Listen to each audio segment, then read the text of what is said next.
Welcome बच्चों आज की क्लास में हम लोग एनसीईआरटी के चैप्टर 1 का सॉल्व एग्जाम्पल कर रहे हैं, जिसको हम अपने तरीके से सॉल्व करेंगे। और पहला क्वेश्चन जो हम लोगों ने लिया है वो है एग्जाम्पल नंबर 1.11।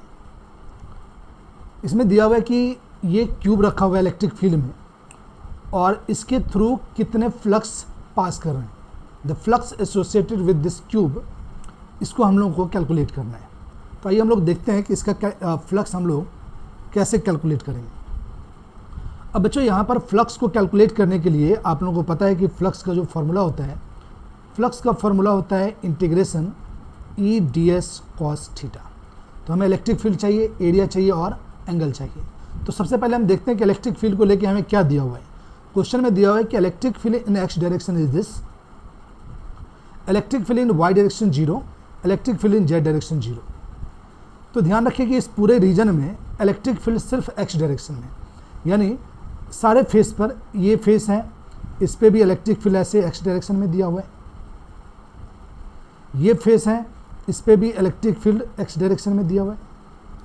इस फेस पे ये वाला नीचे वाला फेस है, यहाँ भी इलेक्ट्रिक फील्ड एक्स डायरेक्शन में दिया हुआ है।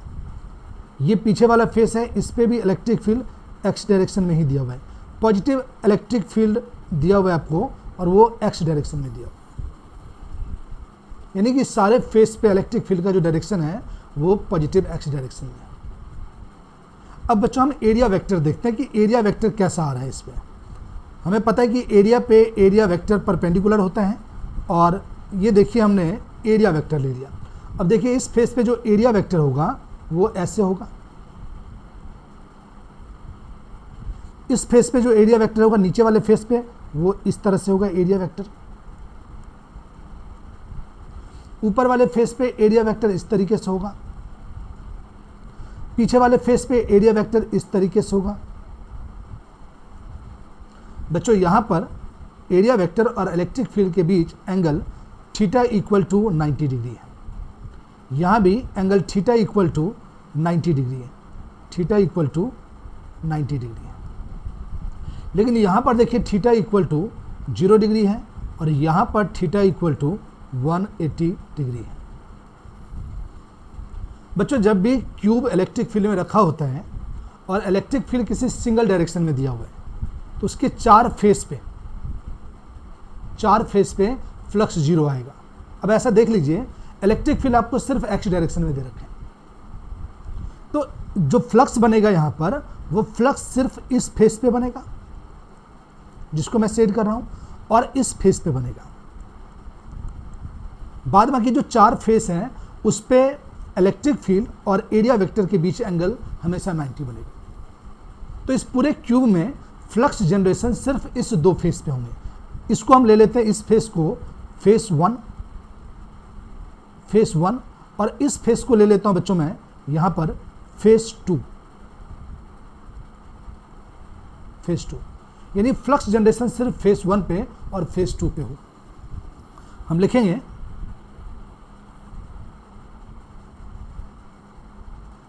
at 4 faces the angle between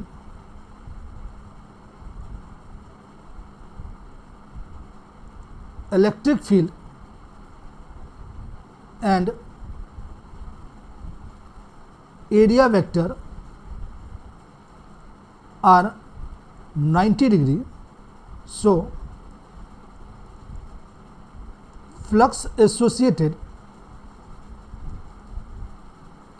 at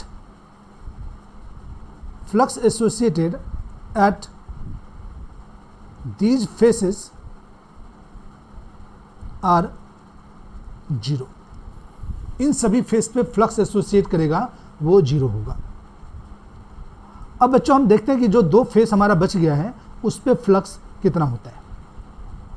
तो देयरफॉर जो फ्लक्स इक्वल टू आ जाएगा that is equal to flux 1 plus flux 2। अब एक फेस ये है फेस 1 और ये है फेस 2, तो flux at face 1 and flux at face 2। अब बच्चों ये देखिए कि फ्लक्स हमें इन दोनों फेस से ही पता चलेगा, यानी टोटल फ्लक्स हमें यहाँ से मिलेगा। अब इस फ्लक्स को कैलकुलेट करने के लिए हमें किन किन चीज़ों की ज़रूरत होगी, चलिए हम लोग उसको देख लेते हैं एक बार। अब बच्चों फ्लक्स को कैलकुलेट करने के लिए हमें ज़रूरत पड़ेगी इलेक्ट्रिक फील्ड का। अब देखिए आपको इलेक्ट्रिक फील्ड दे रखा है, electric field in x direction equal to alpha x की पावर 1/2, यानी इसको हम लिख सकते हैं अल्फा अंडर रूट एक्स। यानी इलेक्ट्रिक फील्ड एक्स डायरेक्शन में आपका कांस्टेंट नहीं है, इलेक्ट्रिक फील्ड वेरिएबल है, यानी एक्स के साथ ये वेरी कर रहा है। अब देखिए फर्स्ट फेज पे जो एक्स की वैल्यू है वो यहाँ से ये है, फर्स्ट फेज पे एक्स की वैल्यू, और सेकेंड फेज ये है, तो सेकेंड फेज के लिए एक्स की वैल्यू देखिए यहाँ से यहाँ ये आ गया 2a। तो इसका मतलब ये हुआ कि फर्स्ट फेज पे इलेक्ट्रिक फील्ड अलग होगा और सेकेंड फेज पे इलेक्ट्रिक फील्ड अलग होगा। तो देयरफॉर हम लिखेंगे बच्चों यहाँ से, therefore electric field at first phase जो आएगा हमारा that is equal to alpha under root A. ये अल्फा है, ध्यान रखिएगा, अल्फा अंडर रूट ए। और electric field eight second phase जो आएगा बच्चों हमारा वो आ जाएगा अल्फा अंडर रूट 2a। ये आ गया हमारा इलेक्ट्रिक फील्ड। अब इस फ्लक्स को कैलकुलेट करने के लिए हम फॉर्मूला लगाएंगे integration E D S cos theta, जो यहाँ पर आपको फॉर्मूला दिया हुआ है, ये वाला फॉर्मूला यूज करेंगे।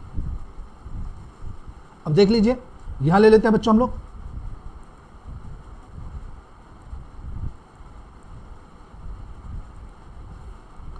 तो देयरफॉर फ्लक्स इक्वल टू आ जाएगा flux 1 integration E1 ds cos, और यहाँ देखिए फर्स्ट फेज पे एंगल है इलेक्ट्रिक फील्ड और एरिया वेक्टर के बीच में 180, तो 180 डिग्री,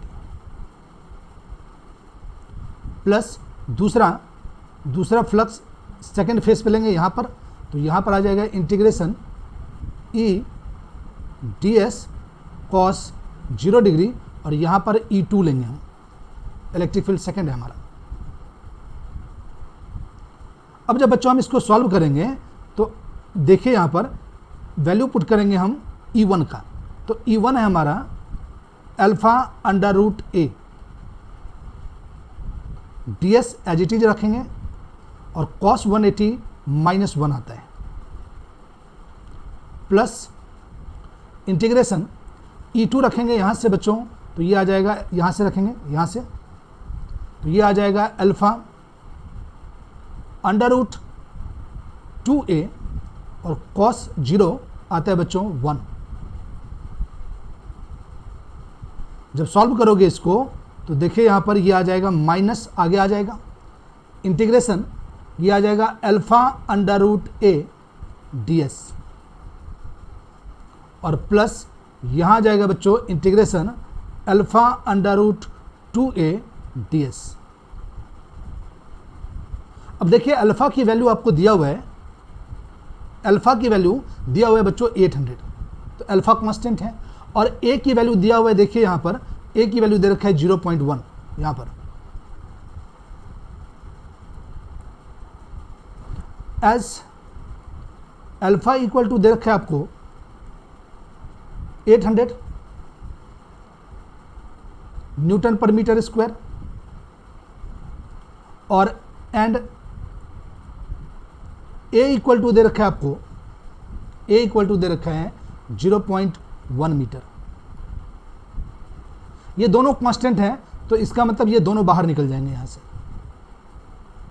माइनस अपनी जगह पे अल्फा अंडर रूट ए बाहर निकल जाएगा, बच जाएगा बच्चों इंटीग्रेशन ds, और क्यूब का सरफेस एरिया कितना हो सकता है एक फेस का, 0 से लेके a तक, क्यूब का एक फेस का एरिया कितना होगा 0 to a तक, या फिर हम एक काम करते हैं, इसको हम a स्क्वायर ले लेते हैं, एरिया ले लेते हैं, यानी पूरे फेस का एरिया, तो ये आ जाएगा 0 to a स्क्वायर। इसी तरह से यहाँ पर अल्फा अंडर रूट 2a बाहर निकल जाएगा, और यहाँ इंटीग्रेशन बच जाएगा ds 0 से लेके a स्क्वायर तक।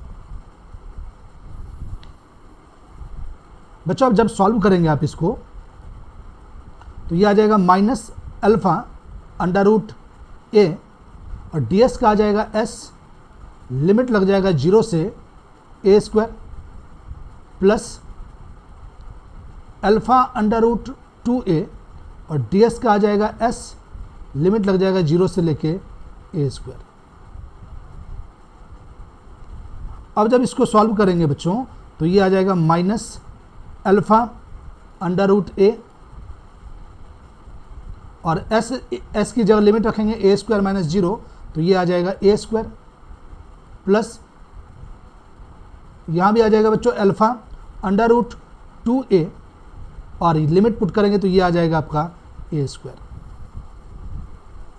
अब देखिए दोनों में क्या कॉमन आ गया हमारा, दोनों में अल्फा कॉमन आ रहे हैं, a स्क्वायर कॉमन आ रहा है और अंडर रूट a दोनों में कॉमन आ रहे हैं। अल्फा दोनों में कॉमन आ गया, देखिए a स्क्वायर दोनों में कॉमन आ गया और अंडर रूट a दोनों में कॉमन आ गया। अब यहाँ बच गया, यहाँ पर अंडर रूट 2 और यहाँ बच गया 1, तो यहाँ बच जाएगा बच्चों अंडर रूट 2 माइनस 1। अब जब इसको आप सॉल्व करेंगे आगे, अल्फा की वैल्यू दे रखा है आपको 800,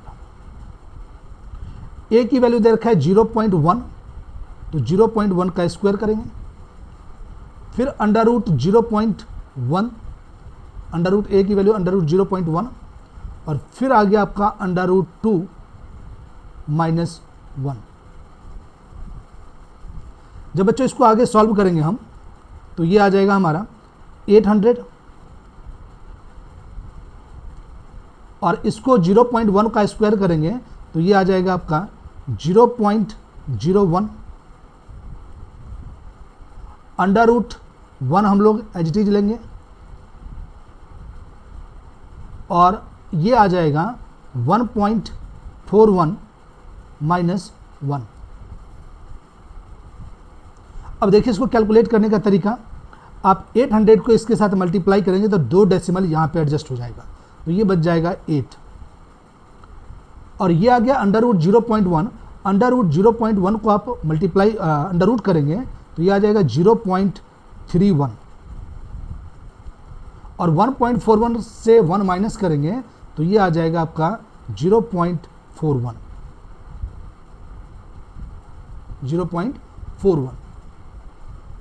अब बच्चों जब आप इसको मल्टीप्लाई करेंगे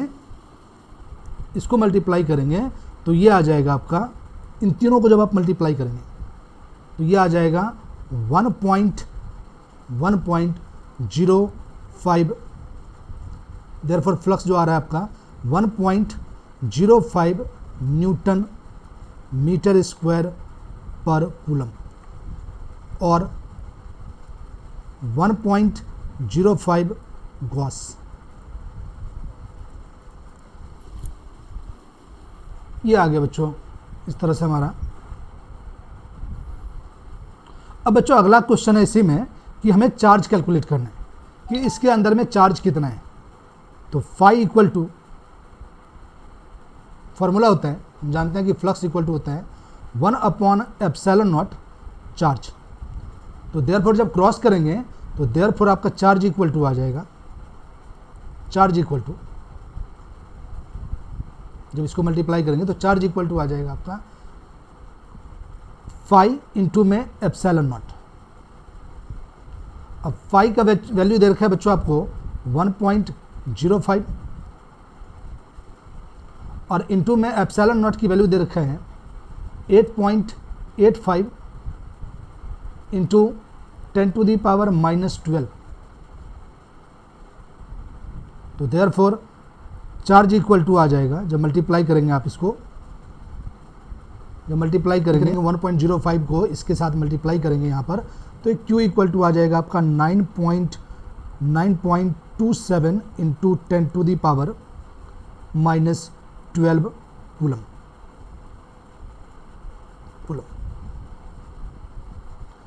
तो बच्चों ये था इस तरह से हमें क्वेश्चन, आप उम्मीद करता हूँ मैं कि आप लोगों को ये क्वेश्चन समझ में आया होगा और आप लोगों ने एंजॉय किया होगा कि किस तरीके से हमें क्वेश्चन को अप्रोच करना होता है। अच्छा बच्चों ये ध्यान रखिएगा कि यहाँ पर जो हमने 3 0.31 लिया हुआ है यहाँ पर 0.31, ये 0.316 होता है और 0.414 होता है। अंडर रूट की जो वैल्यू होता है 1.414, तो आप 0.414 लेंगे तो एग्जैक्ट ये वैल्यू आएगा 1.05 गॉस, राइट। मैं एक बार इसको करेक्ट कर देता हूँ।